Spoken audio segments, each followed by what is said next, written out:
कोई भी परिस्थिति हो जाने पे हम कितनी आसानी से कह देते हैं भगवान सब देख लेना, संभाल लेना। और फिर मोस्ट ऑफ द केसेस में भगवान संभाल भी लेते हैं। जैसा कि मैं हर बार कहती हूँ कि अगर कर्म बीच में ना आए लेकिन जब भगवान अपने एंड से एग्जाम्स लेने आते हैं तो हम कभी कभार तो समझ नहीं पाते, हर कभी कभार एग्जाम में फेल हो जाते हैं। लड्डू गोपाल जिसके घर में विराजित हैं, उनके साथ कई बार ऐसे इंसिडेंट्स होते हैं जहाँ पर उनको अलाइव फील होता है कि लड्डू गोपाल उनके इर्द गिर्द उनके साथ ही हैं।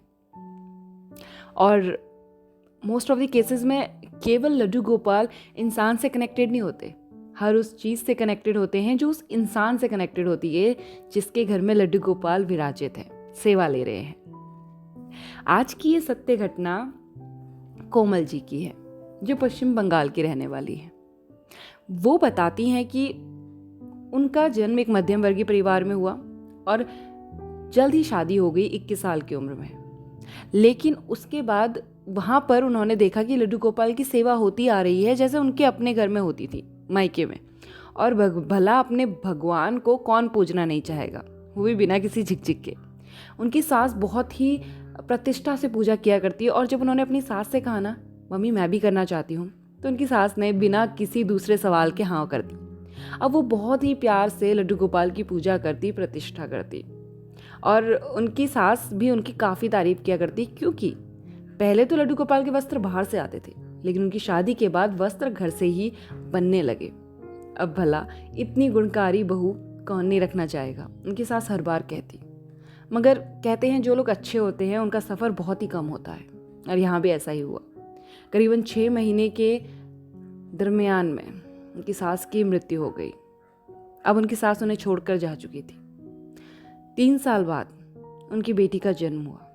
अब घर की पूरी जिम्मेदारी उनके ऊपर थी, और कोमल जी घर के साथ साथ में लड्डू गोपाल को भी देखती। ससुर थे जो जॉब पे जाते थे, साथ ही उनके हस्बैंड। देवर था जो बाहर पढ़ाई कर रहा था। तो कुल मिलाकर कह लीजिए परिवार जैसा भी था, मगर जिम्मेदारी कोमल की थी और वो बखूबी निभा रही थी। वो कहती हैं कि एक बार उनकी लाइफ में कुछ ऐसा घटा जो बहुत ही अनकॉमन था, और वो समझ पाते कि घटनाएं घटती चली गई। एक बार उनके घर के बाहर एक कुत्ता आके बहुत तेज भौंकने लगा। उन्हें समझ नहीं आया, जब उन्होंने गेट खोला तो काले रंग का एक कुत्ता वहां खड़ा था। उन्होंने उस कुत्ते को रोटी डाल दी, ये सोचकर कि ये भूखा होगा, और उस कुत्ते ने रोटी खा ली और वहां से चला गया।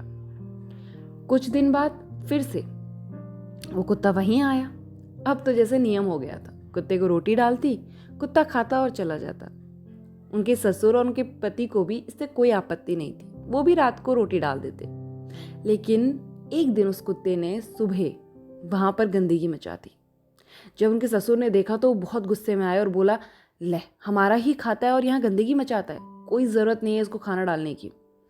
और वो कहती हैं कि उस दिन उन्होंने उसे खाना नहीं डाला, तो वो गेट पे आके बहुत भौंका। दया आने की वजह से उन्होंने फिर उसे खाना दे दिया। रात को जब उनके ससुर जी ने देखा तो बोला कि क्यों डाल रही हो इसे खाना, यहाँ गंदगी मचाता है। और उनके पति ने भी इसमें हामी भरी। मगर कोमल जी ने कहा, जानवर ही है पिताजी, इतना समझता तो जानवर क्यों होता। ये सोचकर उनके ससुर जी ने भी कुछ ना कहा। फिर से वो कुत्ते को उसी प्रकार नियमित रूप से रोटी डालने लगी। लेकिन एक दिन फिर से उस कुत्ते ने वहां गंदगी मचा दी, जिसके बाद उनके ससुर जी ने ये बोला कि आज के बाद जिसने भी कुत्ते को रोटी डाली मुझसे बुरा कुछ नहीं होगा। और अगले दिन रविवार था, वो कुत्ता आया रोटी लेने, लेकिन उन्होंने कुत्ते को रोटी नहीं दी। अब कोमल जी को बहुत दया आ रही थी, क्योंकि कुत्ता भूखा प्यासा वहां पे बैठा हुआ था। लेकिन चाह कर भी वो उसे एक टुकड़ा रोटी का नहीं डाल पा रही थी, क्योंकि डर तो था ही मन में। अंततः वो कुत्ता वहां से चला गया। अब इसके बाद जो घटित हुआ वो बहुत ही ज्यादा आश्चर्यजनक था। कहती हैं जब भी वो लड्डू गोपाल को भोग लगाती, नित्य कर्म से खाने की थाल पलट जाती, या फिर ठोकर लग जाती, या फिर कुछ ऐसा हो जाता कि वो लड्डू गोपाल भोग स्वीकार ही नहीं करते। मगर इंसान इतना ही नादान होता है कि उसे कुछ समझ में नहीं आता है। काफी दिन ऐसे ही बीत गए। एक रात वो कहती हैं कि वो सो रही थी और उनको सपना आया। उनको ऐसा प्रतीत हुआ कि कोई बच्चा रो रहा है। वो उठ के बैठ गई और देखा तो कोई बच्चा था ही नहीं। अपना भ्रम समझ के वो सो गई। अगले दिन फिर से करीबन रात के 2:30 बजे उन्हें ऐसे लगा जैसे कोई बच्चा रो रहा है, बहुत तेज तेज और अलग अलग जगहों से, जैसे उनके सिरहाने पे खड़ा हो या फिर दरवाजे के बाहर खड़ा हो और रो रहा। उनका दिल बैठा जा रहा था डर के मारे, लेकिन इतनी हिम्मत नहीं थी कि लाइट जला सके। उन्हें ये प्रतीत था कि उनकी एक ही बेटी है जो उनके बगल में आराम से सो रही है, तो ये बच्चा कौन रो रहा है। उन्होंने अपने पति को उठाया। उनके पति ने लाइट जलाई और देखा तो कोई बच्चा नहीं था। उन्होंने अपनी वाइफ को कहा, शायद तुम्हें कुछ गलत लगा हो, सो जाओ। उन्होंने सोने की कोशिश करी, लेकिन रात भर उन्हें नींद नहीं आई। सुबह के 4 बजे के करीब उनकी आंख लगी और उन्होंने एक सपना देखा जो चौंका देने वाला था। उसमें लड्डू गोपाल के उन्हें साक्षात्कार हुए, मगर इतना ज़्यादा प्रकाश था कि तो ना उनका चेहरा देख पाई और ना ही उनकी काया। मगर लड्डू गोपाल ने कहा, मैया, मैं इतने दिन से खाना स्वीकार नहीं कर रहा हूँ और आपको कोई फर्क नहीं पड़ रहा। इंसान खाना खाता है, भगवान भोग खाते हैं, और वो बेजुबान, उसका क्या हुआ मैया? उसे तुम 2 रोटी भी नहीं दे सकते। मुझे वो कालू पसंद है, आप उसे खाना नहीं देंगी तो मैं भी भोग स्वीकार नहीं करूँगा। और ऐसा कह के जैसे ही वो कुछ और सुनती, उनकी आंखें खुल गई, उठकर बैठ गई। उन्होंने अपने पति को सभी सपना बताया। उनके पति और उनके ससुर जी भी भगवान में पूर्णतः विश्वास किया करते थे।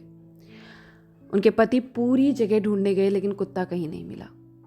अंततः वो अपने ऑफिस चले गए और वो इस परेशानी में बैठी हुई थी कि अगर कुत्ता नहीं आया तो लड्डू गोपाल भोग स्वीकार नहीं करेंगे और अब हम क्या करेंगे, हमसे इतनी बड़ी गलती कैसे हो गई। तो अचानक से 2 दिन बाद उन्हें कुत्ते के भौंकने की आवाज़ आई, करीबन रात के 8 बजे। और वो कहती हैं शायद ही कोई कुत्ते की आवाज़ से इतना खुश हुआ होगा जितनी वो हुई। और उन्होंने कुत्ते को रोटी डाली। देखा गेट पे तो वो खड़ा था। उन्होंने फटाफट से उसको रोटी डाली और हमेशा नित्यकरण से रोटी डालने लगी। 15 दिन तक उसने भोग स्वीकार किया। हमारे लड्डू गोपाल ने और कुत्ते ने रोटी खाई, लेकिन कालू 15 दिन बाद कहीं गायब हो गया और उसके बाद आज तक नहीं मिला। वो कहती हैं कि लड्डू गोपाल की न जाने कैसी लीला थी, किस प्रकार की सेवा करवाना चाहते हैं और किस किस तरीके से सेवा लेते हैं, साथ ही परीक्षा भी। मगर वो कहती हैं कि मैं धन्य हुई कि लड्डू गोपाल ने अपने दर्शन मुझे दिए, अपना साक्षात्कार मुझे कराया, और साथ ही एक बेजुबान से उन्हें कितना लगाव है, हर प्राणी से उन्हें कितना लगाव है, इसका भी प्रमाण दिया। लड्डू गोपाल की ये सत्य घटना ज़रूर आपके दिल को छुई होगी, क्योंकि हमें हर बार ऐसा लगता है ना कि भगवान है नहीं है, ये तो खाली मूर्ति है और हमारा अंधविश्वास है। मगर नहीं, भगवान कण कण में है, विश्वास की ज़रूरत है। और वही तो एक हैं जो इस कलयुग में भी सतयुग का आभास कराते हैं, तो क्यों ना उनके गुणगान किए जाए। ये सत्य घटना अगर आपको पसंद आई तो लाइक बटन पे क्लिक कीजिए, share with your friends, do enjoy and subscribe the channel, और कमेंट में लिखते हुए जाइएगा। श्री कृष्णा, राधे राधे। जल्द लौटूंगी एक अच्छी सी सत्य घटना के साथ। तब तक अपने लड्डू गोपाल का ख्याल रखिए। राधे राधे।